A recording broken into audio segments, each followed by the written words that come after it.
Five Nights at Freddy's 2 is kinda bad.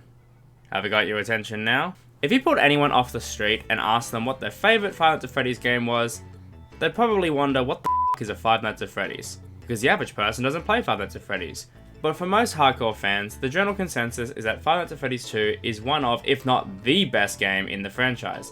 Most people say it has the best gameplay loop in the series, and the fast-paced nature makes it the most fun to play, along with having the best mechanics and being an actually difficult challenge compared to some others. A lot of famous YouTubers also agree this is their favourite, such as Markiplier, Darko, and The Baddest, just to name a few. Now, I want to state right now that if you like this game, or even love it and have it as your favourite, then props to you. It's great to see this game is able to connect with so many people and that many people can enjoy this game. However, as the title of this video implies, I am not one of those fans. In fact, in my tier ranking video, I put this as the second worst Five Nights at Freddy's game, just after another game which I'll get into another video. So why do I feel so strongly about this? Well, in this video, I'm going to explain why that is. Why do I think that Five Nights at Freddy's 2 is kinda bad? I'm going to start with the positives of this game. I think all the animatronic designs are great, and I have a soft spot for both the toy and with the animatronic designs. The atmosphere, while nowhere near as good as 1 or even 4, is still very good, especially doing those cutscenes between the nights where you're looking through the first Freddy's eyes and observing the entire restaurant as Bonnie and Chica look closer and the puppet and Golden Freddy appear for the nights. That's creepy as shit. And on paper, the gameplay sounds quite interesting, and it seems like it would have very solid mechanics. But that's on paper. In practice, okay, now I can talk about the first problem I have with this game. The general gameplay loop is both stupidly easy and also complete bullshit at the same time. Not to mention, completely boring. Let me explain. So, in Five Nights at Freddy's 2, there are 3 types of animatronics, with one having 2 subsections, which we'll get to in a sec. The mask animatronics, Foxy, and the puppet, you know, because they're their own characters and they have completely unique mechanics, which we'll get to in a second. Anyway, mask animatronics are split between office and vent animatronics, with office animatronics causing blackouts that force your camera down and force you to watch a short 5-second cutscene where they just stand there and you have to put the mask on. And vent animatronics, just when you shine the light, you see them in the vent and you put the mask on until you hear the vent sound and they leave. Foxy and the puppet have completely different mechanics to prevent the player from just hiding in the mask all night, because otherwise that's all you'd have to do. Foxy needs to be shined with a flashlight in order to scare him off, and the puppet, in which you have to wind a music box in order to prevent him from escaping and coming to kill you. Now, I want to say that all these gameplay mechanics are pretty well balanced, I would say, for the most part. On paper, it should work.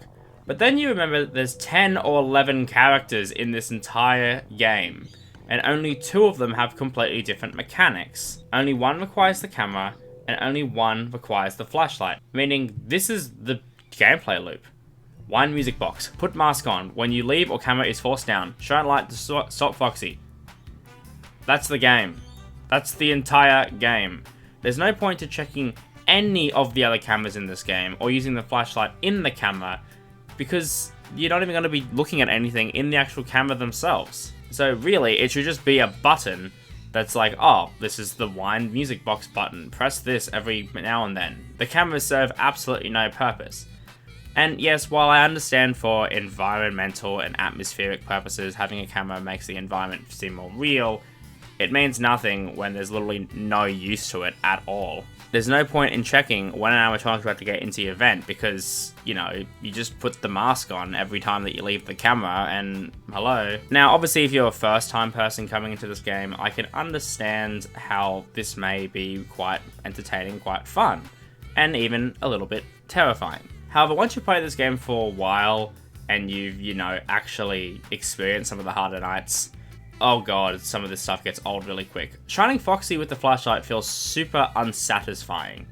Like, it doesn't even feel like you've done anything. He's really easy to deal with. If you just shine him every now and then, it's fine.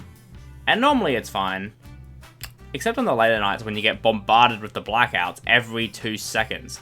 The blackouts feel so incredibly uninspired in my opinion, and it got old very, very, very quick. Not to mention how unbelievably fast you have to react. If you don't put the mask on immediately after you get kicked out of the camera, you are dead.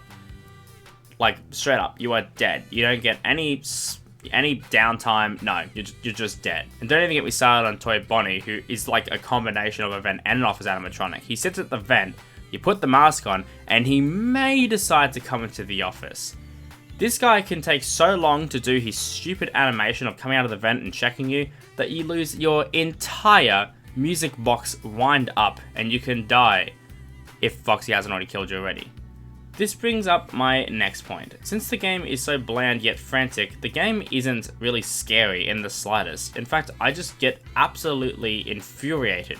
I think this game makes me more angry than getting over it, because of how bullshit the RNG is. Seriously, on the later nights, you make a single mistake, which will happen because the RNG in this game actually sucks, especially with Toy Bonnie. You will die over and over and over and over and over and over again. They attack so unbelievably frequently, and since everything operates on 5-second intervals, oh my god, good fucking luck beating Night 6 or Night 7. When I first played this game at 14 years of age, I couldn't even get past Night 3, and I thought this game was complete and utter bullshit.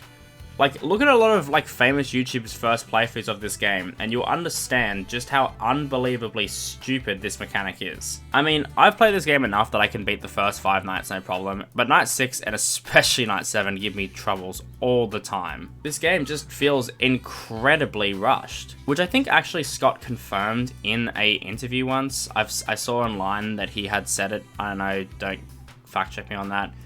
But I mean, to be honest, that's everything I have to say about this game. This game doesn't have a lot to actually talk about in my mind, which I think is the problem with this game. Keep in mind, while there is a lot of interesting lore stuff in this game and story, which I think is good, that means literally nothing when the gameplay sucks. I mean, my least favorite Five Nights at Freddy's game is like a massive lore fest, but the gameplay sucks, so I hate it. I don't really care about the story all that much. I mean, if you do, you know, that's up to you. But for me, I hate it. This game, in my opinion, is just not that good. It's boring, yet it's so difficult, and it feels so rushed. It's just one of my least favorite to go back to. However, while I don't like this game, I am glad it exists, as yes, on the lore, it did a lot, and it's had a great impact on a lot of people's lives and the FNAF community in general. And once again, if you love this game, props to you. I'd love to hear your thoughts in the comments below. And also, I just want to say right now that everything I have said about this game is my opinion, so don't get mad at me, please. Anyway, that's it from me. If you enjoyed, make sure you like and subscribe. I mean, why not? It's free and you can always change your mind later. Stick around for other FNAF reviews that I'll be doing in the future. Bye!